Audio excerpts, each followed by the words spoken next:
Didn't know they were letting monkeys into the championship. Travis, the Titan, cold-rolled into the mic, his words slicing through the buzz of the weigh-in hall. The crowd's laughter was uneven, some cheering, others shifting uncomfortably in their seats. Across the stage, Marcus Reed didn't move. He stood still in his faded singlet, his posture straight, eyes locked on the champion without blinking. Travis smirked and stepped forward until the space between them was almost gone. "This is the big leagues, boy. You're just here to make me look good on camera." Then, without warning, he spat, a wet slap of contempt landing on Marcus's chest, glistening under the harsh lights. Gasps echoed through the hall, several reporters froze mid-shot, their lenses fixed on the confrontation. Marcus reached up slowly, wiping the spit away with the back of his hand. He didn't speak. He didn't flinch. But the quiet steel in his eyes made Travis's grin falter for just a moment, a crack only the closest onlookers could see. The cameras kept rolling. The audience didn't yet know it, but they were about to witness a fight that would be talked about for years. The hall didn't sound the same anymore. The earlier roar of excitement had thinned into a tense mix of whispers, shifting chairs, and camera shutters. Some fans still hooted for Travis, but others sat rigid, their eyes fixed on Marcus as if waiting for his reaction. On the far left, a young black boy wearing a worn wrestling hoodie gripped his father's hand tightly. "Why's he talking like that?" the boy asked in a low voice. His father didn't answer, just shook his head, jaw tight. Marcus remained stone still, letting the announcer mumble through the official waits. He had learned long ago that silence often cut deeper than any words. He'd heard worse in locker rooms, on buses, and during long nights traveling to underfunded wrestling meets. But something about Travis's spit, that calculated, public disrespect, reached somewhere he hadn't touched in years. Because Marcus Reed wasn't just a nobody. Years earlier, under a different name, he had been the Black Anvil, one of the most feared wrestlers on the national circuit. He had vanished from the sport overnight after an accident in the ring left his closest friend paralyzed. Since then, he'd vowed never to fight again. Until now. The weigh-in was supposed to end with a handshake, a photo, and the two wrestlers going their separate ways until fight night. But Travis wasn't finished. As the announcer stepped aside, Travis leaned in so close Marcus could feel his breath. "Tomorrow, I'm not just beating you. I'm going to humiliate you in front of everyone. When I'm done, you'll crawl back to whatever hood you came from." The crowd reacted in waves, some booing, others laughing uncomfortably. A few reporters exchanged glances, sensing the moment was becoming bigger than the match itself. Marcus's voice, when it finally came, was calm. "Careful, Cole," he said evenly. "Sometimes the man you think is here to lose, is just here to teach you a lesson." Travis laughed loudly, slapping his thigh for effect. "A lesson? Please. You're going to be the example." Cameras snapped as the two stood nose to nose. To the audience, it looked like standard fight promotion, but for Marcus, the words carried a weight far beyond showmanship. Because deep inside, he knew this wouldn't just be about winning a wrestling match, it would be about reclaiming a piece of himself he'd buried for years. Tomorrow, the mat wouldn't just decide a champion. It would decide respect. The weigh-in was over, but Marcus could still hear Travis's words echoing in his head as he sat alone in the dimly lit locker room. The rest of the venue had emptied out, replaced by the low hum of maintenance crews rolling away equipment. He unzipped his singlet and stared at the spot where the spit had landed, now just a faint damp mark. It wasn't the first time someone had tried to reduce him to nothing with a word, a gesture, a look.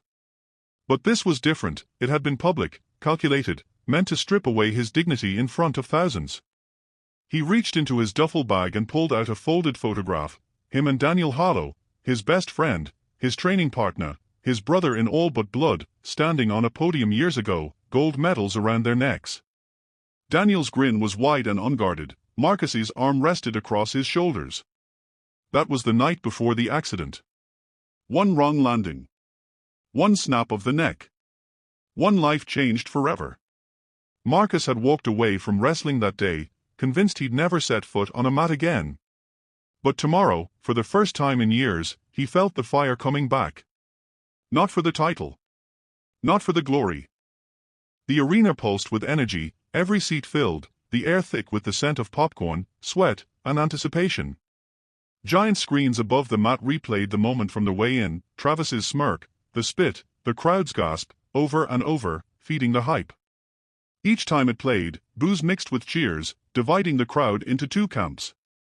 Backstage, Marcus paced in the narrow tunnel, his warm-up jacket zipped to his chin. Every muscle felt alive, coiled, ready. He could hear the rumble of the crowd, the stomping of feet echoing through the walls. Somewhere behind him, his coach, a grizzled old wrestler named Hank, spoke quietly. "Remember, it's not just about beating him. It's about how you beat him," Hank said, tying the final lace on Marcus's boots. Across the mat, Travis basked in the attention as his name was announced. He flexed, played to the cameras, and mouthed insults toward Marcus even from a distance. His white robe shimmered under the lights, and his championship belt rested on a stool in his corner, gleaming like a crown. When Marcus's name was called, the reaction was split, half cheers, half jeers. But Marcus didn't care. He stepped into the arena like a man walking into destiny. Tonight, the fight would speak louder than any insult. The referee brought them to the center of the mat, the lights narrowing into a bright circle around them. The crowd roared, but inside that circle, it was silent enough for Marcus to hear his own breathing. Travis grinned, leaning just close enough for his words to carry. "Hope you like the taste of the mat, boy."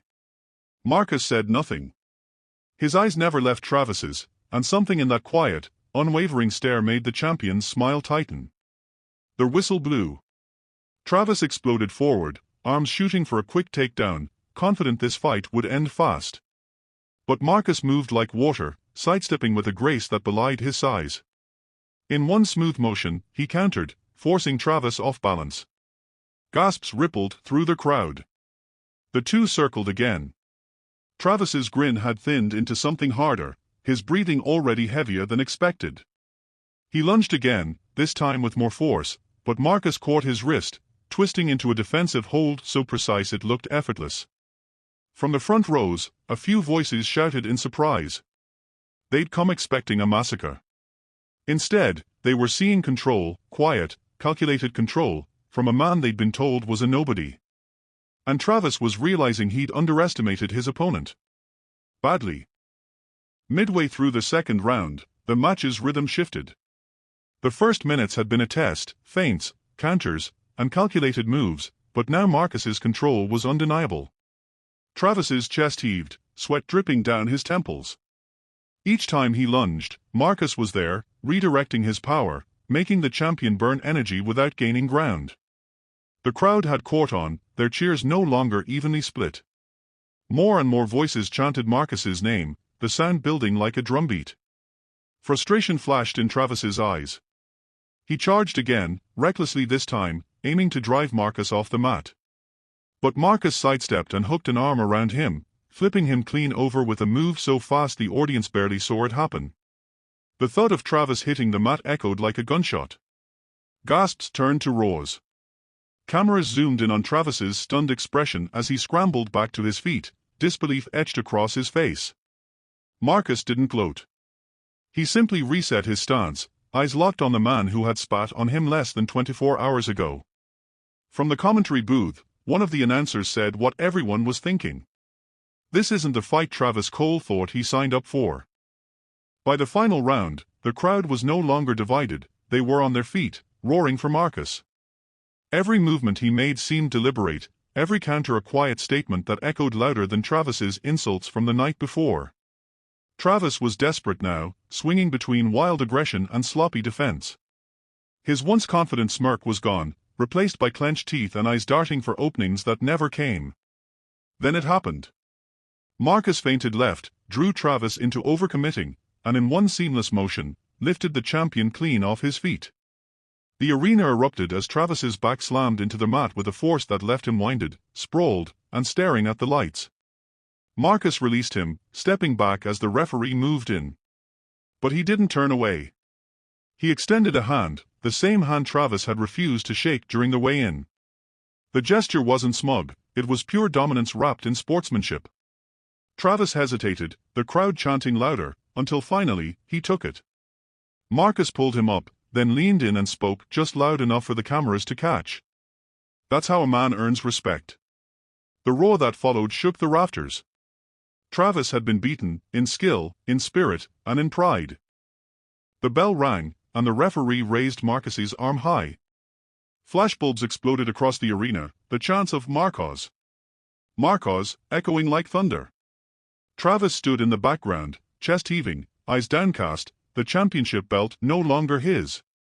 Reporters swarmed the mat, microphones outstretched.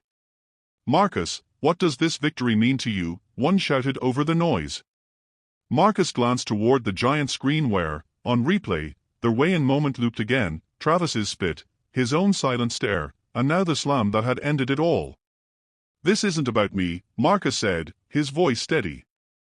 "It's about showing that no matter who you are or where you come from, respect is earned on the mat, not handed out based on skin color, money, or fame."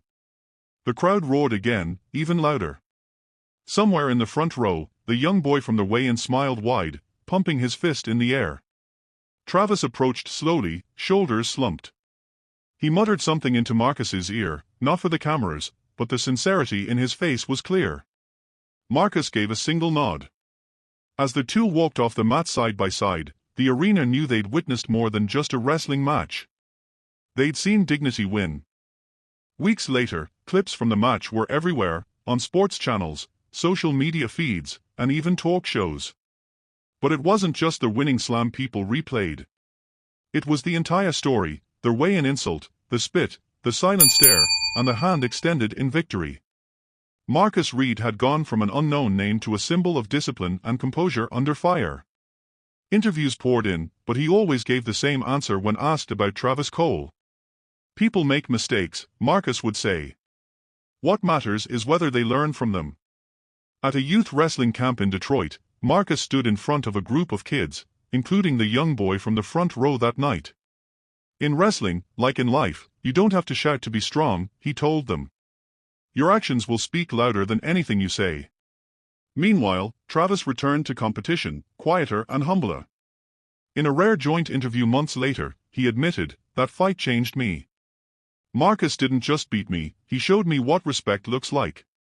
The match was remembered as more than an upset. It became a reminder that skill, dignity, and honor outlast any insult.